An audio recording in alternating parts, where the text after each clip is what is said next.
I had the opportunity to get to know Jeff Woods a little bit better. I'm very grateful that he shared his stories with us in his new book.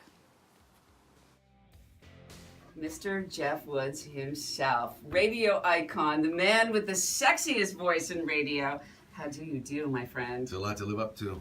You have the sexiest everything in radio. Oh, clearly, obviously, look. No, listen to you. I mean, you have not only been a legend in radio, but you have talked to everyone in the industry. It is a fabulous story. And for all of our listeners out there, the reason that Jeff is in is that he has written a book. Thank goodness you have done that, because it is just such an incredible book. It is Radio, Records, and Rock Stars. It's funny, that was the working title for about the last 2 years. And I thought, we'll come up with a better title, obviously. That would be a good working title, because it's about my life in radio, record labels, record retail, interviewing rock stars. Right. And then I realized a couple of months ago, before I went to print, there's not really a better title than that. The alliteration of the 3 R's, and it really spells out what it is.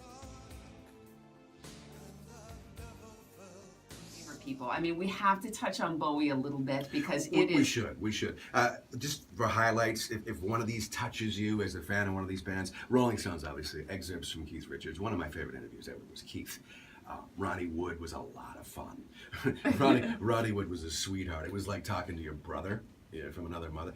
Sweetheart of a guy. The guys from Steely Dan, not known to be a lot of fun, the funniest guys I ever met. Really? Yeah, Carlos Santana opened up wide. Real passionate guy. Angus Young, the only artist I ever talked to that I saw tears come to his eyes. Really? And that's hard for people to believe. Why Angus? He's always happy, smiley, the schoolboy outfit, playing guitar on stage.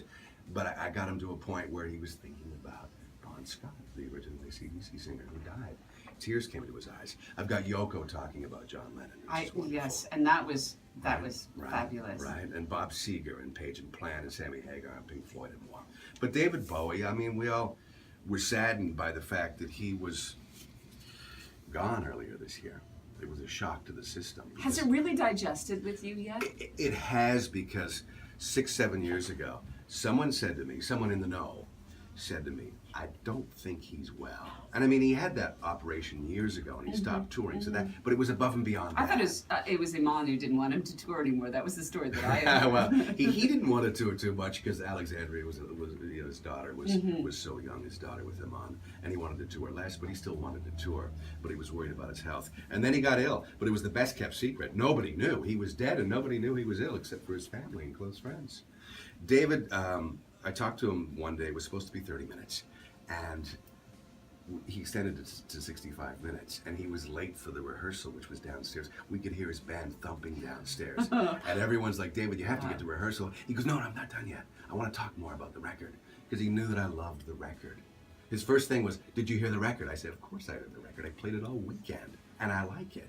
You reunited with Tony Visconti as the producer. There's a lot of great sounds on here. You recorded in upstate New York. This is a beautiful record. And then he was wide open and he stayed for 65 minutes. And then when we were done, he wouldn't leave. Do you feel like your life is fulfilled having had that intimate moment with David Bowie? From a rock and roll standpoint, I mean, I could have retired after Keith or David Bowie, but you keep doing it. There's a short list of people I haven't talked to, so I want to get to them too. But the beautiful thing about music is that it keeps recreating. It truly does. I mean, and that's one of the things I love about the station that I'm working for right now, is that we play new music.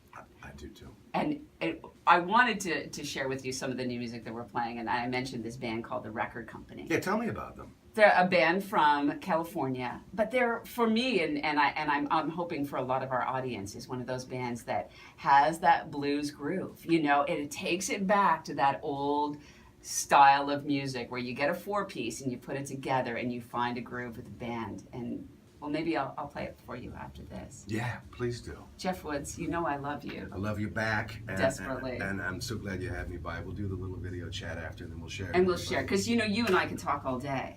And we probably should one day. Yes. Over wine. But I want everyone to know about this book and know how great of a story it is and how it will relate to everybody. But better than that, I want to know the real story behind Jeff Woods. Thank you. The Record Company is coming up next. City and Color fan. Power 104 gives you the City and